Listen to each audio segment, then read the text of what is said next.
नमस्कार दोस्तों, स्वागत है आप सभी का सुपर आईएएस पर। सो एक बहुत ही बड़ी डेवलपमेंट सामने आ रही है। सेंट्रल विस्टा एवेन्यू का जो इलाका जो कि लगभग 2 साल से बंद पड़ा हुआ था, जिसको कि दिल्ली का सबसे पॉपुलर पिकनिक स्पॉट भी कहा जाता है, उसकी अब फॉर्मल इनॉग्रेशन होने वाली है। आज से 2 दिन के बाद मोदी सरकार के द्वारा 8 सितंबर को इस 971 करोड़ के सेंट्रल विस्टा एवेन्यू का फॉर्मल इनॉग्रेशन किया जाएगा। आप लोग यहाँ पे देख सकते हैं, ये वाली खबर हिंदुस्तान टाइम्स की सामने आती है। Central Vista in Delhi to open on September 8। बल्कि यहां पर भी आप देख पाएंगे कि इसकी जो इनॉग्रेशन है, इसको लेकर कई सारे यहां पे ट्रैफिक रिस्ट्रिक्शंस भी लगाए गए हैं। और इसके साथ ही में एक और बहुत बड़ी डेवलपमेंट जो कि उसी दिन होने वाली है, नेताजी सुभाष चंद्र बोस का जो स्टैचू है उसकी भी अनवेलिंग 8 सितंबर को ही की जाएगी। ये आपको याद दिलवा दूं, जनवरी महीने की बात है जब नेताजी के स्टैचू की अनवेलिंग यहां पे करी गई थी, अनाउंसमेंट करी गई थी, लेकिन उसकी जो फॉर्मल अनवेलिंग है वो 8 सितंबर को ही होने वाली है। ऑल्सो आपको दिखा दूं कि ये जो तस्वीरें हैं, ये बेसिकली जो नया इलाका जो कि अब बन चुका है सेंट्रल विस्टा एवेन्यू का, ये आपके सामने तस्वीरें हैं। आप देख सकते हैं कि यहाँ पर बहुत ज्यादा ग्रीनरी बढ़ा दी गई है। यहाँ पर जो फर्श है इसको भी चेंज कर दिया गया है। आप यहाँ पर देख पाएंगे ये वाले जो कनाल्स थे जो कि पॉपुलरली यहाँ पे बोटिंग के लिए जाने जाते थे और शाम को ठंडी हवाओं के लिए जाने जाते थे, यहाँ पर भी आपको काफी ज्यादा रीडेवलपमेंट्स देखने को मिली हैं। This is considered to be the most popular public space in the city. और जो अब नया रीडेवलप्ड स्ट्रेच है, इसमें आपको लाल ग्रेनाइट देखने को मिलेगा जो कि स्प्रेड है around 1.1 lakh square metres with greenery all around, more than 133 light poles along the Rajpath. 4087 यहाँ पे आपको पेड़ देखने को मिलने वाले हैं। और यहाँ पे जो साइनेजेस थे उनको भी यहाँ पे तब्दील कर दिया गया है। यहाँ पर भी आप देख पाएंगे एक ड्रोन से लिया हुआ व्यू है, आपको बड़े अच्छे से दिखता है कि किस तरीके से यहाँ पर जो है आपका पूरा एरिया रीडेवलप कर दिया गया है। इसमें आई थिंक सबसे ज्यादा जो उभर कर आता है वो यही लाल वाला पत्थर है जो कि अब गवर्नमेंट के द्वारा इस्तेमाल किया गया है। यहां पर भी आप देख पाएंगे कि किस तरीके से काफी सारे चेंजेस यहां पर लाए गए हैं। सो यहां पर हम लोग मोस्टली तो चर्चा करने वाले हैं सेंट्रल विस्टा के प्रोजेक्ट के बारे में, और उसी के तहत ये सेंट्रल विस्टा का जो एवेन्यू है ये क्या चीज है उसके बारे में चर्चा करी जाएगी, जिसकी की इनॉग्रेशन होने वाली है। And then we will briefly talk about the inauguration of the Netaji statue की इसकी एग्जैक्ट लोकेशन क्या है। आइए शुरू करते हैं दोस्तों मेरे साथ। मेरा नाम है अनिरुद्ध। यदि आप लोग इस लेक्चर की पीडीएफ को डाउनलोड करना चाहते हैं तो यहां पर दिए गए टेलीग्राम चैनल के माध्यम से कर सकते हैं। ऑल्सो शुरू करने के पहले आपको बता दूं कि टीचर्स डे के उपलक्ष्य में सुपर कोचिंग आपके लिए लेकर आया बहुत ही बेहतरीन ऑफर, जिसमें कि आपको 35% का डिस्काउंट मिलेगा। और अगर आप लोग मेरा कोड यूज करते हैं A2 सर, तो आपको यहां पे 20% का अतिरिक्त डिस्काउंट भी अवेलेबल करवाया जाएगा। ऑल राइट, तो कहानी काफी लंबी है। यहां पर आपके सामने जो खबर हम लोग दिखा रहे हैं दिसंबर 7, 2020 की है। उस टाइम पे जो सेंट्रल विस्टा का प्रोजेक्ट था ये सुप्रीम कोर्ट की नजर में आया था, और सुप्रीम कोर्ट ने यहां पे केंद्र सरकार को फटकार लगाई थी कि आप लोग इस प्रोजेक्ट के साथ आगे नहीं बढ़ सकते हैं, और एक बार के लिए उस प्रोजेक्ट के ऊपर कंप्लीटली जो है कंस्ट्रक्शन को रुकवा दिया गया था। इमीडिएटली उसके ऑलमोस्ट 1 महीने बाद जनवरी 5 को ये वाली खबर सामने आती है, plan to erect the new parliament building gets the Supreme Court green light. तो यहाँ पे जो भी मुद्दे थे उनको सुलझाया गया, लेकिन सुप्रीम कोर्ट की तरफ से यहाँ पे हरी झंडी दे दी गई थी और कहा कि अब जो है आप यहाँ पे पार्लियामेंट की बिल्डिंग को आगे जाकर के बना सकते हैं। इसके बाद इसको लेकर जो अगली खबर आती है 3-4 महीने के बाद, अप्रैल 27, 2021 को कोविड-19 की दूसरी लहर आई थी हमारी राष्ट्रीय राजधानी नई दिल्ली में। उस टाइम पे सेंट्रल विस्टा के प्रोजेक्ट को डिक्लेयर किया गया था एसेंशियल सर्विस, और यहां पे उस दौरान भी काम को रोका नहीं गया था। नाउ अगर बात करें कि ये सेंट्रल विस्टा का जो प्रोजेक्ट है ये आखिरकार क्या चीज है, देखिए जो सेंट्रल विस्टा का प्रोजेक्ट है ये एक बहुत ही विशालकाय रीडेवलपमेंट प्रोजेक्ट है जो कि लुटेंस दिल्ली और उसमें आने वाली जो बिल्डिंग्स हैं उनको रीडेवलप करने के लिए बनाया गया है। इसको लुटेंस दिल्ली क्यों कहा जाता है? असल में जो हमारी नई दिल्ली का ये वाला पूरा का पूरा इलाका है, जिसमें कि इंडिया गेट, राष्ट्रपति भवन, राजपथ और कई सारे अन्य मेजर बिल्डिंग्स आती हैं, इसको डिजाइन करने वाले यहाँ पे जो लोग थे उनका नाम था Edwin Lutyens and Herbert baker, और यहाँ पे इसीलिए इस इलाके को हम लोग लुटेंस जोन बोल देते हैं। लेकिन सरकार ने अपने ऊपर एक बहुत ही बड़ा जिम्मा उठाया और इस पूरे के पूरे सेंट्रल विस्टा को रीडेवलपमेंट करने का इन्होंने यहाँ पे जिम्मेदारी को शुरू किया, जिसमें कि 3 बड़ी चीजें होने वाली थी। एक तो थी आपकी नई पार्लियामेंट की बिल्डिंग, एक आपका नया कॉमन सेंट्रल सेक्रेटेरिएट, और एक आपका रीवैम्प्ड 3 किलोमीटर लॉन्ग राजपथ। यही वाला जो 3 किलोमीटर लंबा राजपथ है, इसी की इनॉग्रेशन अब 8 सितंबर को होने वाली है, जिसको कि हम लोग सेंट्रल विस्टा एवेन्यू के नाम से भी जान जाते हैं।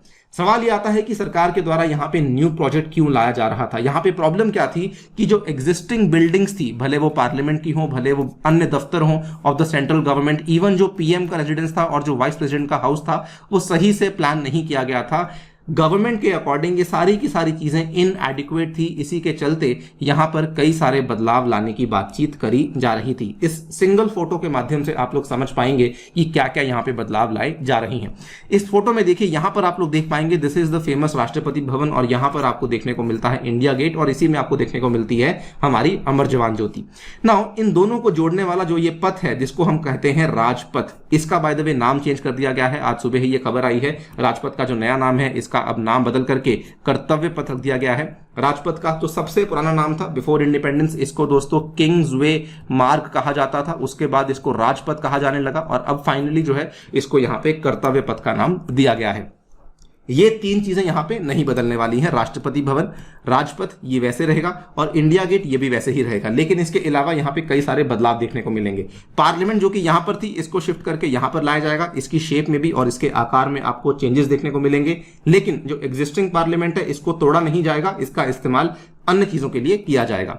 एग्जिस्टिंग जो वीपी का हाउस था वो यहां पर था, इसको नजदीक लाया जाएगा राष्ट्रपति भवन के। पीएम का जो हाउस था वो काफी नीचे था, अकबर रोड के आपको तरफ जाना पड़ता है, लगभग 4-5 किलोमीटर का दूरी थी यहां पर, उसको यहां पे लाया जाएगा। और उसके बगल में लाया जाएगा पीएम का ऑफिस, जो कि करंटली साउथ ब्लॉक में एग्जिस्ट करता है। नॉर्थ ब्लॉक और साउथ ब्लॉक की बिल्डिंग्स को वैसे के वैसे रखा जाएगा, और इसके अलावा यहां पर ये वाली नई बिल्डिंग्स बनाई जाएंगी जिसमें कि कई सारे ऑफिस ब्लॉक्स को अकोमोडेट करने की बात की जा रही है। जो यहां पे IGNCA था, Indira Gandhi national centre for arts, इसका भी यहां पे शिफ्टिंग कर करके इसको यहां पर लाया जाएगा। ये मोटी मोटी आपकी पूरी प्रक्रिया है जो कि हमें देखने को मिलने वाली है सेंट्रल विस्टा के इस प्रोजेक्ट में। लेकिन जो आज हम लोग इनॉग्रेशन की जिसकी बात कर रहे हैं वो केवल ये वाला एवेन्यू है जो कि इंडिया गेट से ज्वाइन करता है राष्ट्रपति भवन को, जिसको कि हम लोग यहां पे बोलते हैं central Vista Avenue.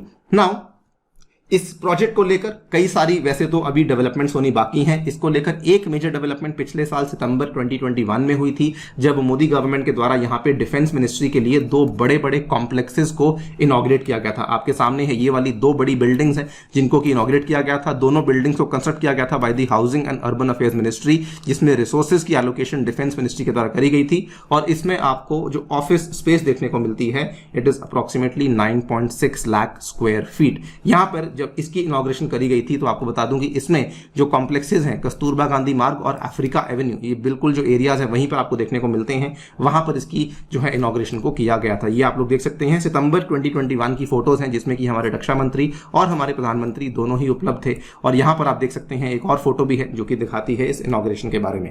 And now finally इसी प्रोजेक्ट का एक और बड़ा हिस्सा है जिसकी इनॉग्रेशन होने वाली है, that is the revamped central Vista Avenue. इसकी इनॉग्रेशन 8 सितंबर को होने जा रही है। ये वाला जो एरिया है इसको पिछले साल जनवरी 2021 से बंद कर दिया गया था, और तब से इसमें जो है इसकी रिवैम्पिंग और इसकी रीडिजाइनिंग की यहाँ पे पूरी की पूरी प्रक्रिया को पूरा किया गया। And finally it will now be open for the common public, जिसमें कि कई सारे अब बदलाव भी लाए गए हैं। जो लोग दिल्ली में रहने वाले होंगे, दिल्ली के निवासी होंगे, वो I am very very sure इस चीज से बहुत ज्यादा एसोसिएट करेंगे और इस चीज को समझेंगे कि कितना यहाँ पर जो है रश होता था, और अब उम्मीद है कि अब जो रश है वो और भी ज्यादा बढ़ने वाला है। इसकी जो इनॉग्रेशन है ये 8 सितंबर को होने वाली है। साथ ही में यहाँ पे पीएम मोदी के द्वारा एक स्टैचू है नेताजी सुभाष चंद्र बोस का, इसको भी दोस्तों इनॉग्रेट किया जाएगा। ना यहाँ पर फिर से आपको दिखा दूं, केवल ये वाला एरिया है जिसको कि इनॉग्रेट किया जा रहा है। बाकी जो कंस्ट्रक्शंस हैं, पार्लियामेंट की जो कंस्ट्रक्शंस हैं वो अभी चल रही हैं, इनकी फॉर्मल इनॉग्रेशन अभी नहीं हुई है। उसकी टाइमलाइन मैं आपको वीडियो के अंत में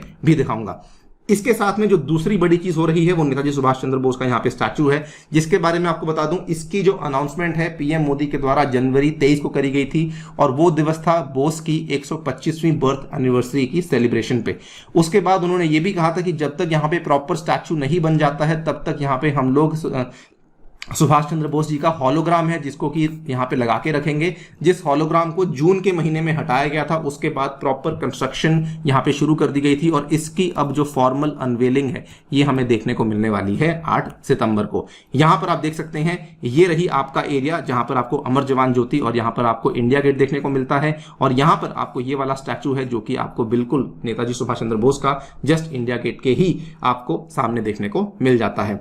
अगर बात करें कि बाकी का जो प्रोजेक्ट है उसकी टाइमलाइन क्या होने वाली है। तो यहां पर आप देख सकते हैं कि 2021 दिसंबर में ये उम्मीद थी कि सेंट्रल विस्टा एवेन्यू को इनॉग्रेट किया जाएगा, लेकिन थोड़ा सा चीजें डिले हुई हैं ऑब्वियसली बिकॉज ऑफ कोविड-19। और अब जो है बाकी की चीजें जो है इसमें उम्मीद है कि 2026 तक सब चीजों को यहां पे इनॉग्रेट करवा दिया जाएगा। So this is the entire timeline regarding the central Vista Avenue. I hope आपको वीडियो पसंद आई होगी। कैसी आपको लगी डेवलपमेंट डेफिनेटली बताइए कमेंट सेक्शन में। जाने से पहले फिर से आपको बता दूं कि अगर आप लोग यूपीएससी की तैयारी घर बैठ के करना चाहते हैं तो यूजिंग अ सिंगल सब्सक्रिप्शन आप लोग ऐसा कर सकते हैं। इसमें आपको स्टडी नोट्स, डाउट रेजोल्यूशन और मॉक टेस्ट उपलब्ध करवाए जाएंगे और हमारे द्वारा भी लेक्चर्स अवेलेबल करवाए जाएंगे। Thank you so much for listening. Stay tuned and stay safe.